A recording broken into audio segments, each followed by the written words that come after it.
Ma'am.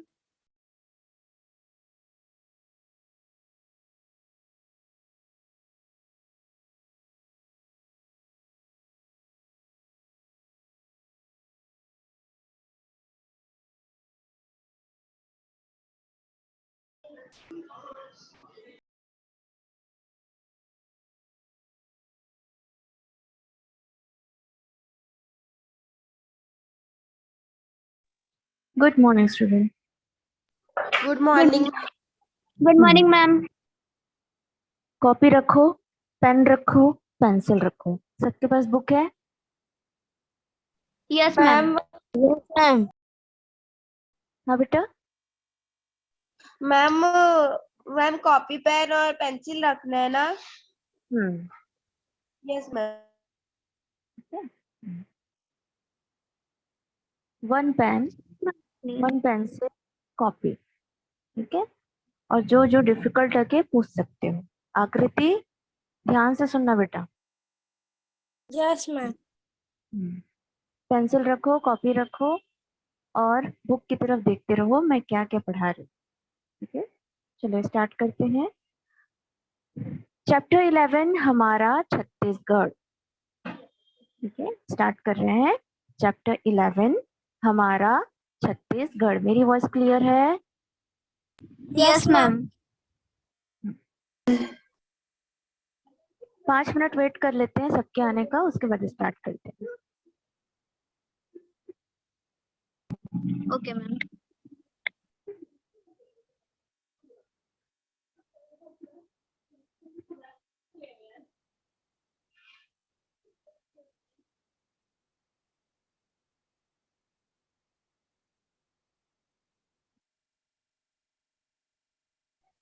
Yes ma'am, क्या बता रहे थे?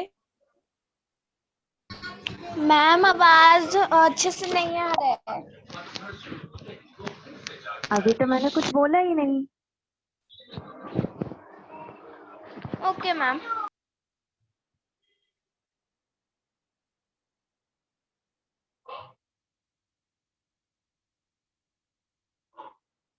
ओके, चलिए स्टार्ट करते हैं। चैप्टर 11 हमारा छत्तीसगढ़, जिसे लिखा है लखन लाल गुप्ता।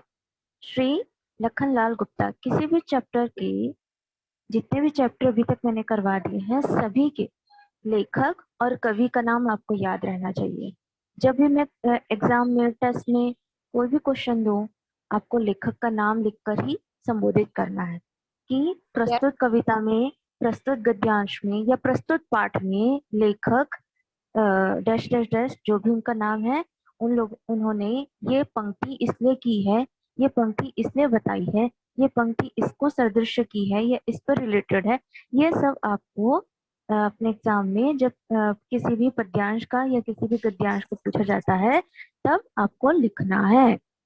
बिना किसी लेखक, बिना किसी कवि के नाम के वो पद्यांश, वो संदर्भ प्रसंग पूरा नहीं होता है। ठीक है। और याद रखो बेटा कि अगर आपको पद्यांश पूछा है, गद्यांश पूछा है, तो दोनों में आपको संदर्भ, प्रसंग, व्याख्या तीनों बताना है। क्या बताना है? प्रसंग, संदर्भ और व्याख्या। देखो, संदर्भ और प्रसंग का अर्थ ये होता है कि सबसे पहले तो संदर्भ क्या होता है? संदर्भ का मतलब होता है कि उस कविता का मतलब क्या है। ठीक है, इस कविता में एग्जैक्टली बोला क्या गया है, बताया क्या गया है। ठीक है। प्रसंग, प्रसंग का मतलब होता है जैसे कि मैंने आपको 2 लाइन दे दिया। ठीक है। उच्चगिरी कानन से संयुक्त श्रव्य भारत का अनुपम अंश, जहां था करता शासन सुलभ या सुभग, वीर गर्वित गौड़ों का वंश। ये 2 लाइन हो गया। तो प्रसंग में बोला जाता है कि जो 2 लाइन है उसका मतलब क्या है। इन 2 लाइनों की, इन 2 पंक्तियों की, प्रस्तुत पंक्तियों की, है ना, मतलब क्या है। पहला संदर्भ का मतलब होता है कि ये जो कविता लिखी गई है, जो पद्यांश या पाठ लिखा गया है, वो किस पे आधारित है। और प्रसंग का मतलब होता है कि जो 2 लाइन की पंक्ति है उसका मतलब क्या है। और फिर व्याख्या में उस 2 लाइन का पूरा व्याख्या किया जाता है। सबको समझ में आया? Yes ma'am. जो भी टेस्ट में, जब भी आप टेस्ट देते हो या जब भी एग्जाम देते हो, आप एक तो जल्दबाजी में या तो प्रसंग लिखना भूल जाते हो, या संदर्भ लिखना भूल जाते हो, या व्याख्या लिखना भूल जाते हो। तो आपको आपके मैम पूरा मार्क्स क्यों देगी, आप खुद सोचो। ठीक है, 4 मार्क्स का था टेस्ट। ठीक है, 4 मार्क्स का था गद्यांश और पद्यांश। 4 मार्क्स में ना तो संदर्भ ठीक से लिखा है, ना तो प्रसंग ठीक से लिखा है, और ना ही व्याख्या ठीक से लिखा है। तो फिर मैं आपको 4/4 कैसे दूं, आउट ऑफ 4 कैसे दूं, आप खुद सोचो। अपने मन से लिख रहे हो, ऐसा तो नहीं है कि मैं नोट्स नहीं देती ना। तो अभी कविता जो मैं करवा रही हूँ उसको ध्यान से समझेंगे, ध्यान से सुनेंगे, और इसका नोट्स भी मैं आपको दे दूंगी। तो नोट्स देने के बाद आप उस नोट्स को भी अच्छे से पढ़ेंगे, साथ में जो मैं पढ़ाती हूँ वो भी अच्छे से पढ़ेंगे, और दोनों को रिलेट करके आप अपना नोट्स बनाएंगे। जरूरी नहीं कि जो मैं नोट्स देती हूँ सिर्फ वही आपको लिखना है, आपको अपना भी थोड़ा बहुत ऐड करना है। ठीक है, स्टार्ट करते हैं। उच्चगिरी पहले स्टार्ट कर लेते हैं। छत्तीसगढ़ राज्य की अपनी एक ऐतिहासिक और सांस्कृतिक पहचान है। ऐतिहासिक का मतलब होता है हिस्टोरिकल, ऐतिहासिक का मतलब होता है हिस्टोरिकल, और सांस्कृतिक मतलब कल्चरल। ठीक है, हिस्ट्री मतलब ऐसी चीज जिसमें हम छत्तीसगढ़ को बने हुए अभी तक कितने साल हो गए, कौन बताएगा? मैम 21 साल। 21 साल। ठीक है, 2000 में बना था। हाँ, 2000। 2000 में बना, 2000 में बना था, और अब तक के 2021 में अब तक 21 साल कंप्लीट हो जाएंगे इस साल। ठीक है, तो ये 21 साल पहले की जो हिस्ट्री है, 21 साल पहले की जो हिस्ट्री था, मतलब 21 साल पहले, आज से कई साल पहले, जब आप पैदा भी नहीं हुए थे, तब एमपी में ये अटैच था, मध्य प्रदेश। ठीक है, और मध्य प्रदेश से जुड़े जितने भी, जैसे कि आप अभी छत्तीसगढ़ बोर्ड पढ़ते हो, तो उस वक्त एमपी बोर्ड से पढ़ाई होती थी। किससे पढ़ाई होती थी? एमपी बोर्ड से, मध्य प्रदेश शासन से, है ना।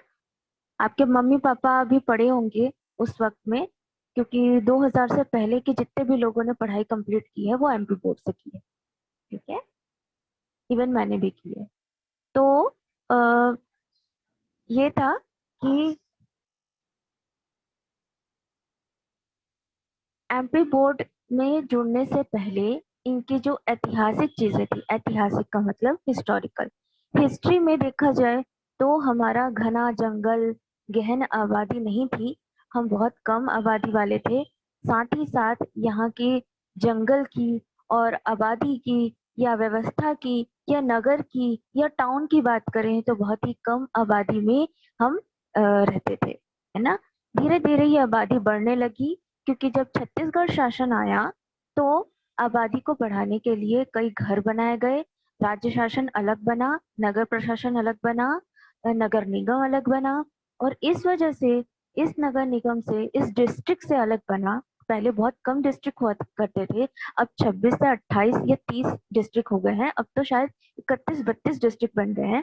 तो डिस्ट्रिक्ट बनने से पहले यहाँ की हिस्ट्री क्या क्या थी? ठीक है, हमारा घना जंगल, घना वन, और बहुत सी हिस्टोरिकल बातें जो कि आपने कई चैप्टर में अभी तक पढ़ा है, तो उसको देखा जाए तो हमारे छत्तीसगढ़ राज्य की जो संस्कृति थी, मतलब कल्चरल थी, यहाँ का पहनावा, यहाँ की बोली, यहाँ के कल्चर, गोड़ी भाषा, हर भी भाषा, यहाँ के लोग जिस तरह का डांस करते हैं, वो बहुत ही मतलब अलग है यहाँ का बाकियों से। ठीक है, भले लोग बाकी डिस्ट्रिक्ट के लोग, बाकी स्टेट के लोग हमें कुछ भी बोले, लेकिन हम अपने छत्तीसगढ़ को बहुत चाहते हैं, क्योंकि यहाँ के लोग ना तो सिर्फ एक धर्म राज्य को समझते हैं, बल्कि एक धर्म राज्य को समर्पित भी करते हैं।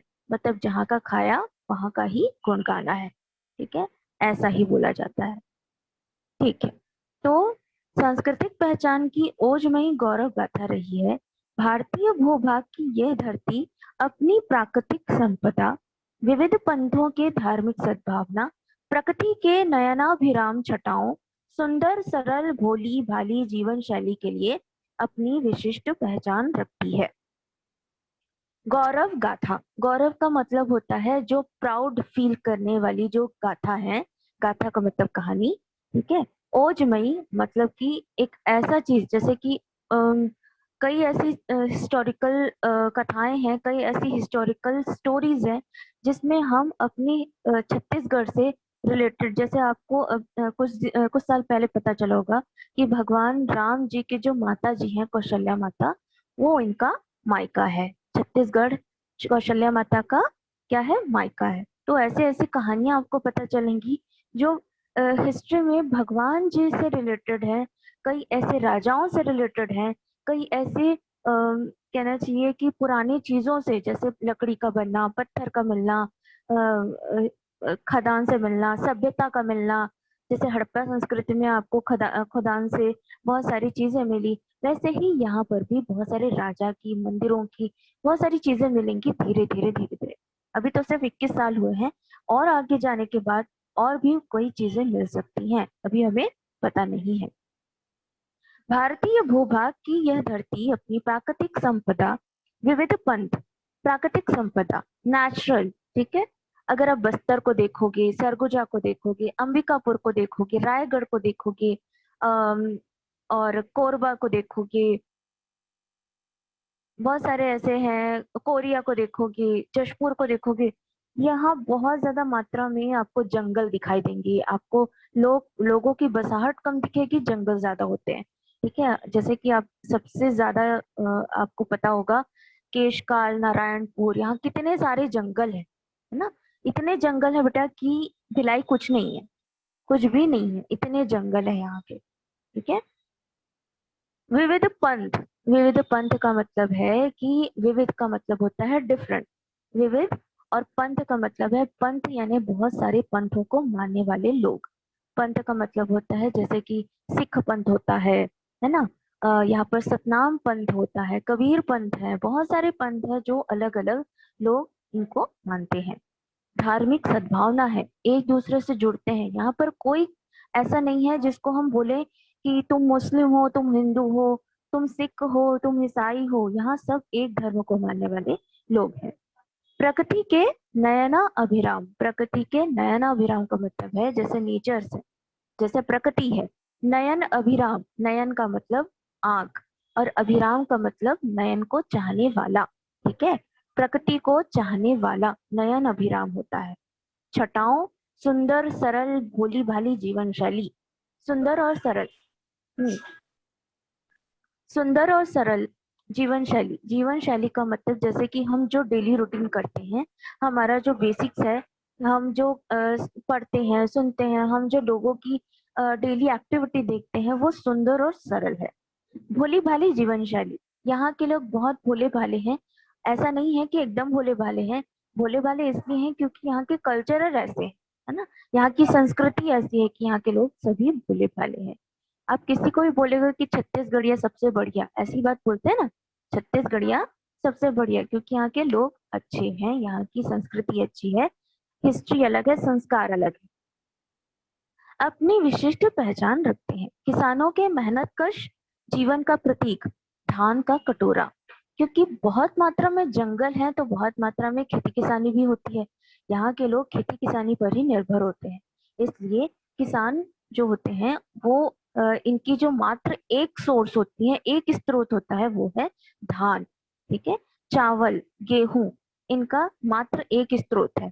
यहाँ के लोग पूरे साल भर धान की खेती, गेहूं की खेती करते हैं, कुछ सब्जियों की खेती करते हैं। जैसे आप धमधा चले जाओ, वहां पर सब्जियों की खेती होती है, चना दाल, ठीक है।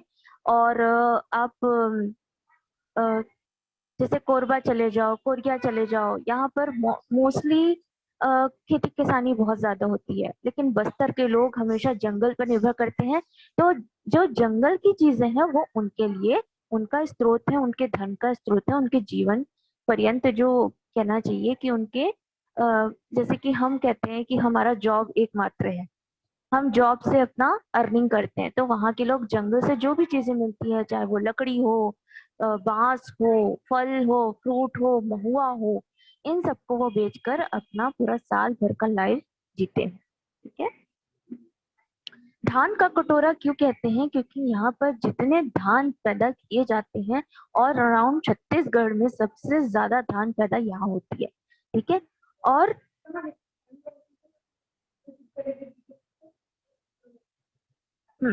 धान का कटोरा इसलिए कहा जाता है क्योंकि सबसे ज्यादा धान छत्तीसगढ़ में मतलब पैदा किया जाता है। और छत्तीसगढ़ इसलिए फेमस है क्योंकि यहाँ का जो धान होता है वो बाकी सारे स्टेट में भी भेजा जाता है, स्प्रेड किया जाता है, फैलाया जाता है। क्योंकि ट्रांसपोर्ट और इंपोर्ट को देखा जाए, ट्रांसपोर्ट एक्सपोर्ट को देखा जाए, तो यहाँ का धान बाकी जो प्रदेश है, जैसे कि यूपी है, पंजाब है, मध्य प्रदेश है, महाराष्ट्र है, और बहुत जगह जहाँ पर सिर्फ खेती किसानी पर निर्भर नहीं होती है, वहां वहां पर यहाँ पर चावल भेजा जाता है।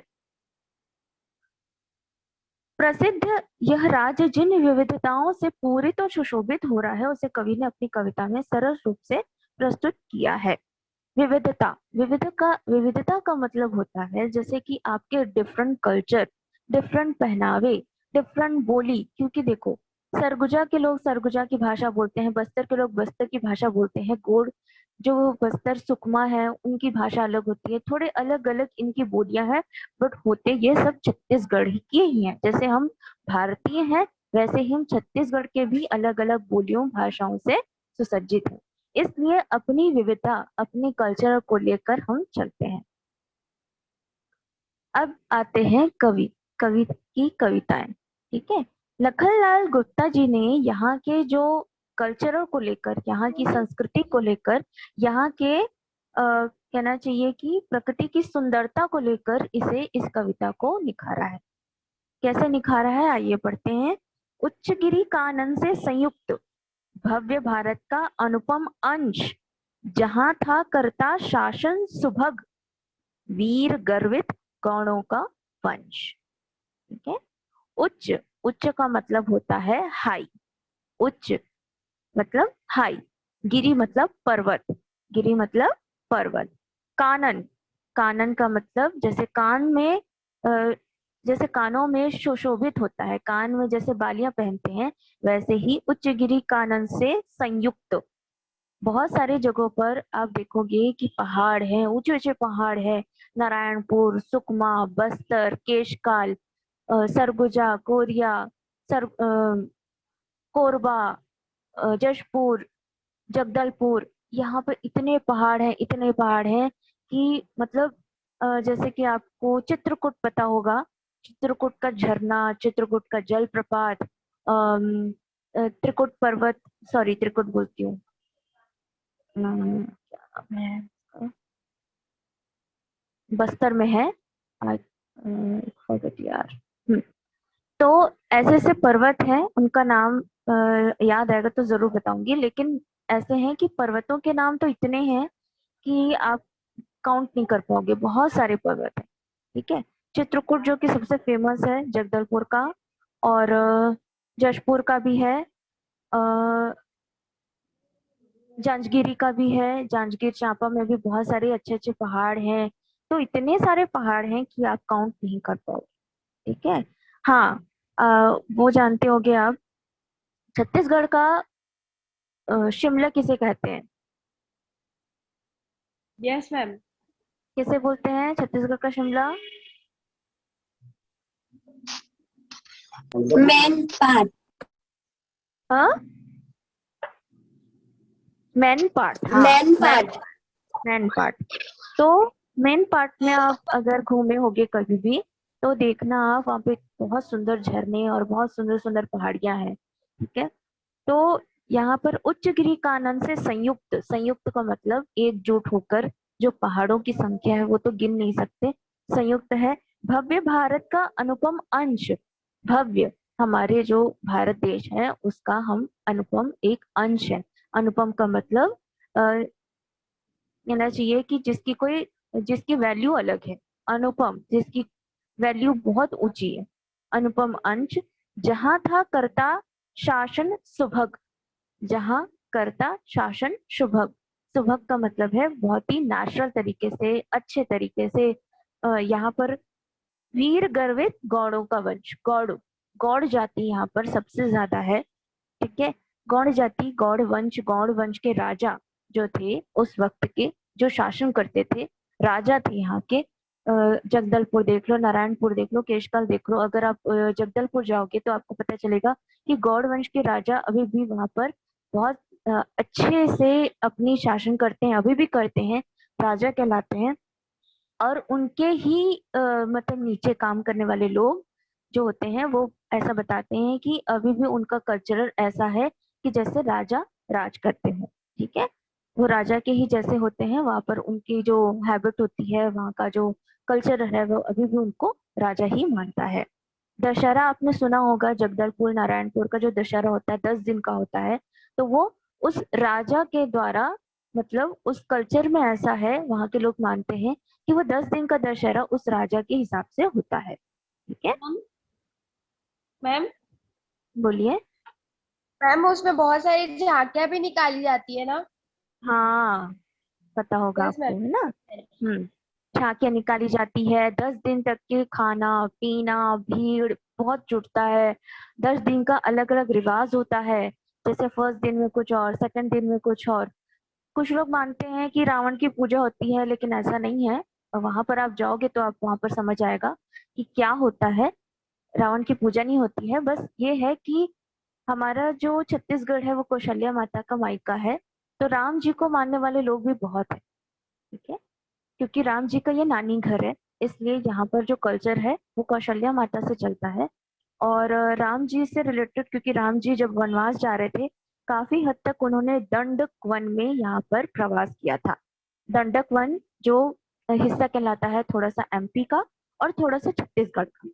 और दंडक वन में आते हैं बस्तर, सरगुजा, सॉरी सरगुजा, हाँ, जगदलपुर, ये राज्य, हाँ ये राज्य जो होते हैं, राज्य बोलते हैं, डिस्ट्रिक्ट आते हैं। और ये डिस्ट्रिक्ट जो होते हैं वो यहाँ पर उन्होंने बहुत सारे राक्षसों को मारा भी था, श्री राम जी ने अपने प्रवास में, अपने वनवास। ठीक है, नर्मदा महानदी शिवनाथ आदि सरिताएं पूत ललाम, प्रवाहित होती कलकल नाद हमारा छत्तीसगढ़ अभिराम। ठीक है, नर्मदा महानदी, जैसे आप नर्मदा को देखते होंगे कि गुजरात से निकलती है, कच्छ से निकलती है, और उसका जो संगम स्थल है काफी हद तक मध्य प्रदेश से गुजरता हुआ हमारे छत्तीसगढ़ तक आता है और सीधा बंगाल तक जाता है। कई बार दक्षिण दिशा में भी ये प्रवाहित हो जाता है ना। डेल्टा के अनुसार, मतलब जब ये कटता है तो आधा ये बंगाल की तरफ और आधा दक्षिण की तरफ मुड़ जाता है। ठीक है, आपने अगर भारत का नक्शा देखा होगा तो आप देखना नर्मदा नदी का संगम स्थल कहाँ कहाँ है।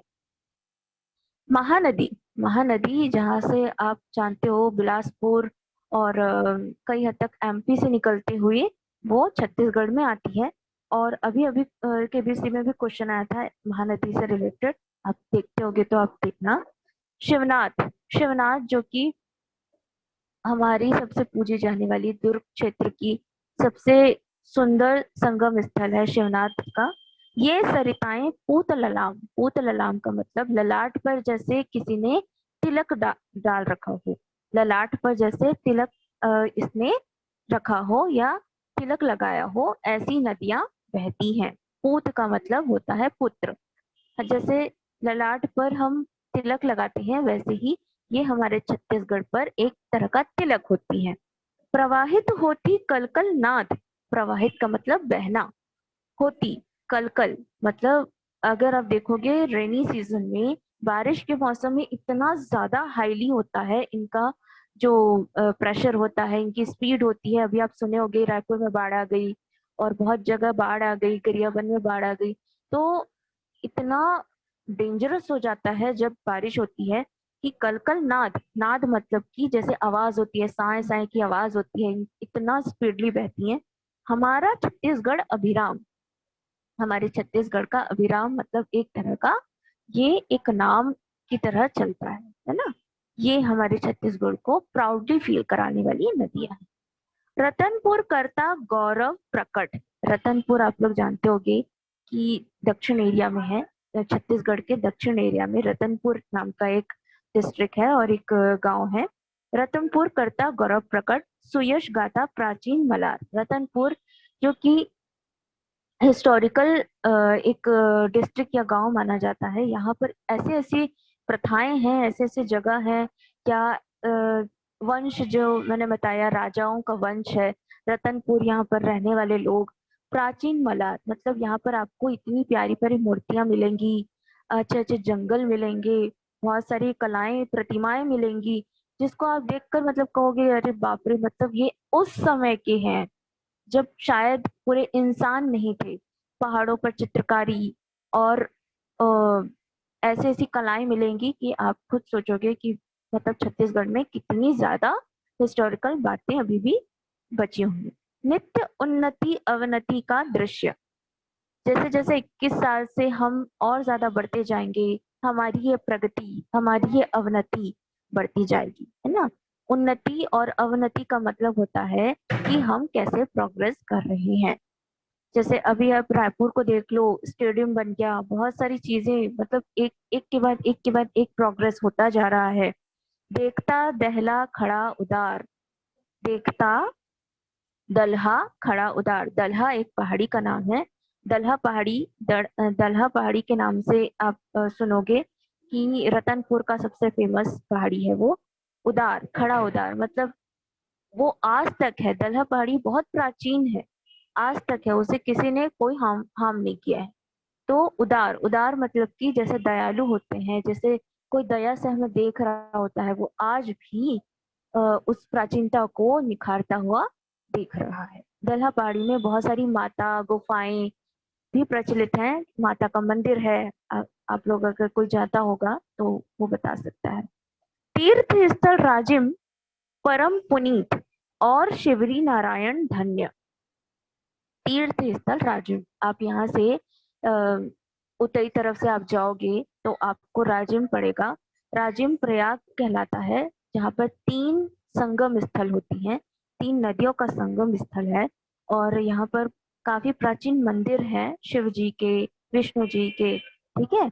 तो आप जब यहाँ पर जाओगे तब आपको पता चलेगा कि राजिम तीर्थ स्थल माना जाता है हमारे छत्तीसगढ़ का। और यहाँ पर जब जब जब जैसे यूपी बिहार में कुंभ का मेला लगता है, तब तब यहाँ पर भी कुंभ का मेला लगाया जाता है। और शिवरी नारायण धन, शिवरी नारायण आपको मालूम होगा जहाँ तक कि जब भगवान श्री राम जी अपने वनवास में थे और सीता माता की खोज कर रहे थे, तो एक माता थी शबरी, है ना। शबरी नाम की एक माता थी जो उनका वेट कर रही थी, इंतजार कर रही थी। पता है सबको? Yes ma'am. Yes ma'am. हाँ पता है ना, क्यों कर रही थी वेट, क्यों कर रही थी वेट, किसी को मालूम है? कौन मैम थी राम वो? आएंगे करके, हाँ बेटा, राम भगवान आएंगे करके। आएंगे करके, है ना।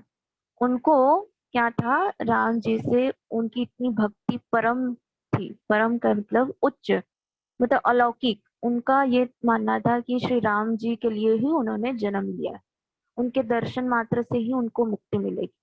जैसे कि हम सोचते हैं ना बेटा कि हमारा जन्म हुआ है तो हम कैसे आगे फ्यूचर में काम करेंगे, कैसे आगे बढ़ेंगे, ठीक है। अब भले लॉकडाउन हो गया तो हमारा माइंड थोड़ा डिस्ट्रैक्ट हो गया, बट हम हमेशा यही सोचते थे कि हम पढ़ेंगे, आगे बढ़ेंगे, डॉक्टर बनेंगे, इंजीनियर बनेंगे, और पता नहीं हो सकता हम क्या करेंगे। लेकिन उनकी अनंत भक्ति ये थी कि उनको सिर्फ श्री राम जी से मिलना था, उनकी और कोई चीज नहीं थी। उनका एक परम लक्ष्य बन गया था कि उनको श्री राम से बस मिलना है, उसके बाद वो अपने धाम, अपने मुक्ति धाम चले जाएंगे, ठीक है। तो शबरी माता जो थी वो अगस्त, जो आश्रम था उनका, अगस्त जी जो बिलासपुर के आसपास शिवरी नारायण जो जगह होती है, और शिवरी नारायण जगह भी उन्हीं के नाम पर पड़ी, शबरी माता के नाम पर, ठीक है। शबरी का मतलब शिवरी और नारायण का मतलब भगवान विष्णु, ठीक है। जब वो आई तो बेर जो खाए उन्होंने, जूठे बेर खाए, जूठे बेर उन्होंने श्री राम जी को खिलाए। ये चीज जो है शिवरी नारायण में बहुत बड़ी बात होती है, फेमस। ठीक है, तो यहाँ तक आपको सब समझ में आ गया बेटा? Yes ma'am. Yes ma'am. सबने Yes, अपना अपना पॉइंट लिख लिया जो जो समझ में नहीं आया? Yes ma'am. Yes ma'am. चलिए कल करते हैं बेटा। Okay,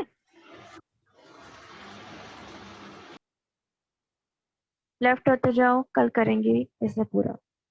yes ma'am. Okay ma'am. किसी को कोई डाउट या मैम, कोई क्वेश्चन है? हाँ बोलो बोलो। मैम। ठीक, मैम, बोलिए। मैम नयनाभिराम मतलब क्या होता है? नयनाभिराम का मतलब होता है, नयन का मतलब आंख, और नयन को अच्छा लगने वाला, नयन अभिराम। ठीक है, नयन को अच्छा लगने वाला, नयन को सुंदर दिखने वाला, नयन अभिराम। ठीक है। Okay ma'am.